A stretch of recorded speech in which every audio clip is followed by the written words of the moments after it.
Hello friends, दोस्तों आज की वीडियो में हम बात करने वाले हैं कुछ इंपॉर्टेंट टर्म्स के बारे में जिनका इस्तेमाल मेडिकल स्टूडेंट्स के लिए किया जाता है। लेकिन आमतौर पर सभी को इन टर्म्स के बारे में पता होना चाहिए कि ब्लड क्या होता है, रेस्पिरेशन रेट क्या होता है, कितनी रेस्पिरेशन रेट होनी चाहिए, कितना एचबी होना चाहिए, डायबिटीज के लिए डायबिटीज पेशेंट में कितना शुगर होना चाहिए, नॉर्मल कितना है, ज़्यादा कितना है, कितनी प्लेटलेट्स होना चाहिए। सारी बातें इस वीडियो में करेंगे।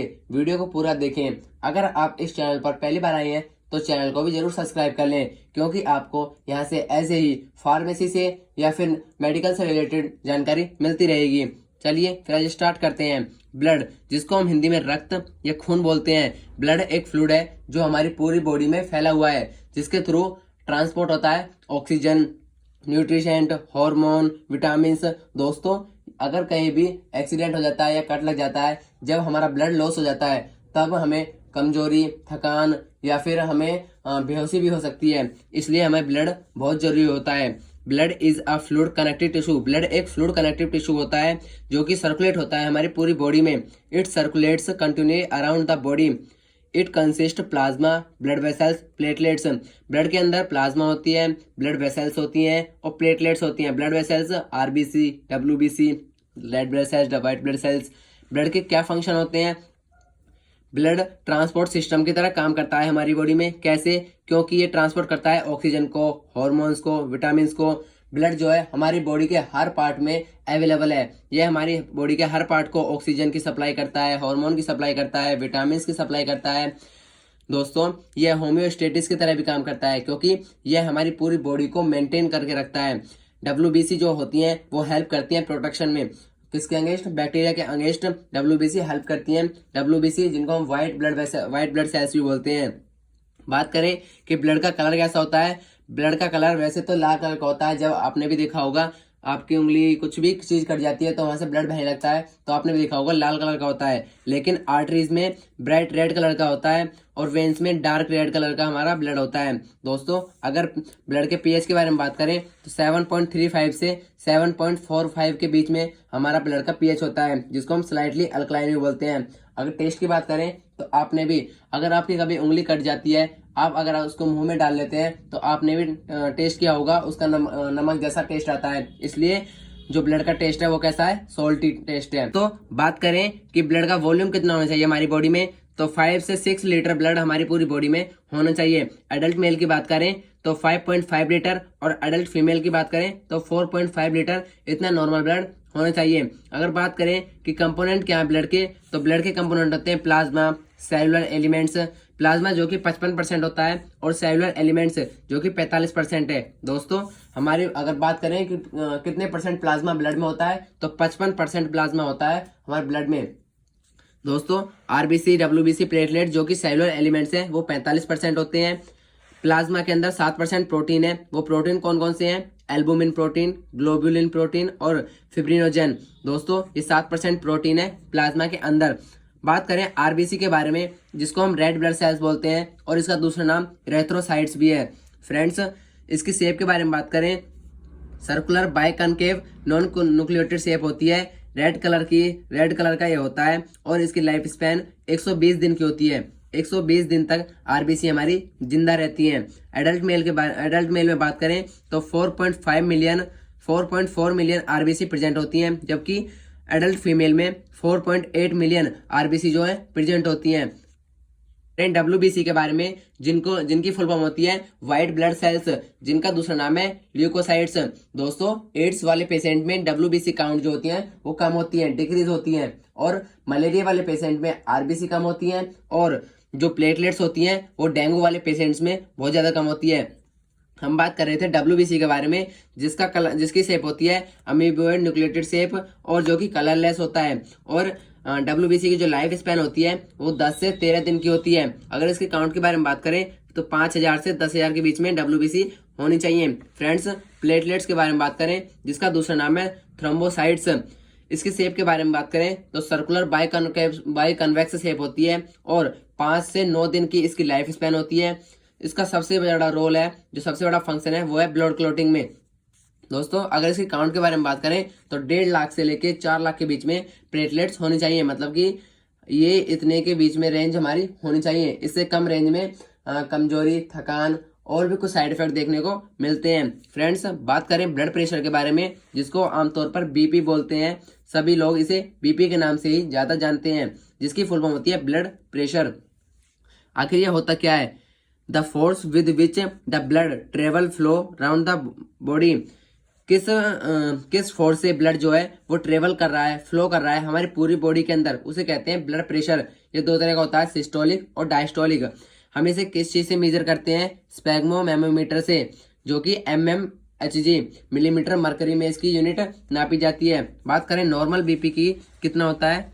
120/80 mmHg। जबकि हाइपोटेंशन, जिसको लो ब्लड प्रेशर बोलते हैं, वो कितना होता है? 90/60 mmHg।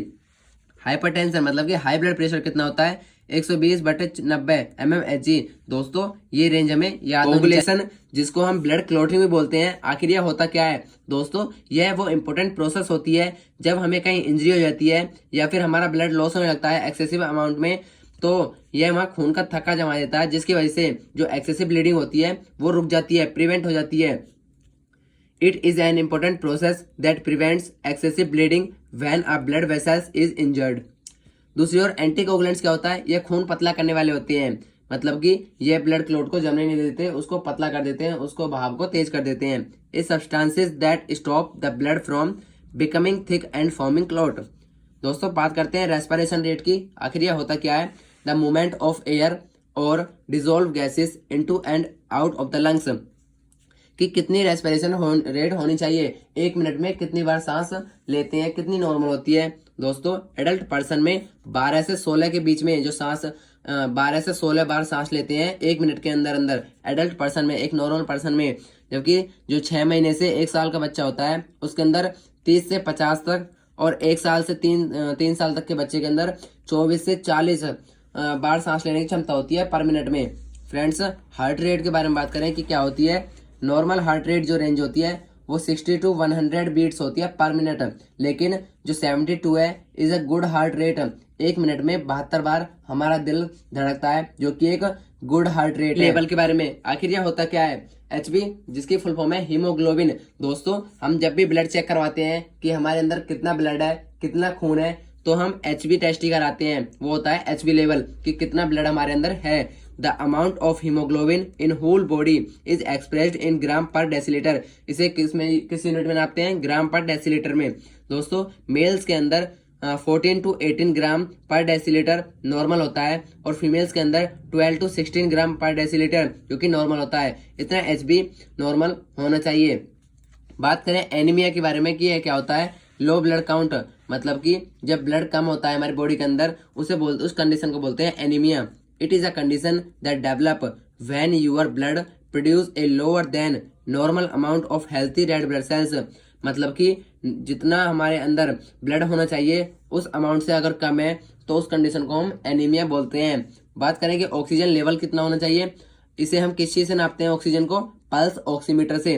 कोरोना के टाइम में पल्स ऑक्सीमीटर खूब ज्यादा सेल हुआ था, क्योंकि ऑक्सीजन लेवल बहुत ज्यादा कम हुई थी, जिसकी वजह से लोगों की जानें भी गई थी। बात करते हैं कि कितना ऑक्सीजन रेट होना चाहिए, तो नॉर्मल 95 से 100 के बीच, 100% के बीच में हमारा ऑक्सीजन लेवल होना चाहिए। 95 से अगर कम होता है तो हमें कंसिडर ये वो लो होता है, जो कि हमें डॉक्टर को बताना चाहिए। दोस्तों, बात करते हैं कुछ इंपोर्टेंट ये 2 टर्म्स के बारे में कि हाइपोक्सीमिया क्या होता है और हाइपोक्सिया क्या होता है। तो हाइपोक्सीमिया, जिसका मतलब होता है low oxygen level in your blood, blood के अंदर लो ऑक्सीजन लेवल होना, हाइपोक्सीमिया कहलाता है। और low oxygen level in your tissue, tissue के अंदर लो ऑक्सीजन लेवल हाइपोक्सिया कहलाता है। दोस्तों, इन टर्म्स को कभी भी मिसप्रिंट मत करना, मतलब कि कंफ्यूज मत होना, अच्छे से याद रखना। बात करें डायबिटीज के बारे में, डायबिटीज मेलाइटस क्या होती है? दोस्तों, आजकल बहुत ज्यादा शुगर लेवल लोगों का बढ़ रहा है। किसकी वजह से? खान पान की वजह से, क्योंकि आजकल का जो फूड है वो बिल्कुल भी सेफ नहीं है। अगर बात करें कि कितना हमारा शुगर लेवल होना चाहिए, तो normal sugar level, if fasting blood sugar level less than 100 mg पर DL, मतलब कि खाली पेट 100 mg पर डेसीलीटर से कम होना चाहिए, या फिर कह सकते हैं 5.6 मिलीमोल पर लीटर हमारा नॉर्मल होना चाहिए। प्री डायबिटिक क्या होता है? दोस्तों, हम खाना खाने से पहले जो हमारा ब्लड शुगर लेवल होना चाहिए वो 100 से 125 mg पर डेसीलीटर होना चाहिए, जबकि जो हायर होता है वो कितना होता है 126 mg पर डेसीलीटर, जिसको हम यहाँ बोल सकते हैं 7 मिलीमोल पर लीटर। फ्रेंड्स, खाना खाने के बाद हमारी जो शुगर लेवल होनी चाहिए वो 140 से 180 mg पर डेसीलीटर होना चाहिए, जो कि नॉर्मल है खाना खाने के बाद। बात करें यूरिन आउटपुट कितना होना चाहिए पर डे, जो नॉर्मल रेंज है यूरिन आउटपुट की 24 घंटे में एक दिन में, वो कितना होना चाहिए 800 से 2000 मिलीलीटर पर डे। दोस्तों, इतना यूरिन आउटपुट हमारा ये नॉर्मल होता है, जो कि पर डे होना चाहिए। फ्रेंड्स, आई होप आपको ये जानकारी अच्छी लगी होगी। अगर आपको ये वीडियो अच्छी लगी है तो वीडियो को लाइक करें और चैनल को सब्सक्राइब करें, और ज़्यादा से ज़्यादा इस वीडियो को अपने फ्रेंड्स को पे शेयर करें।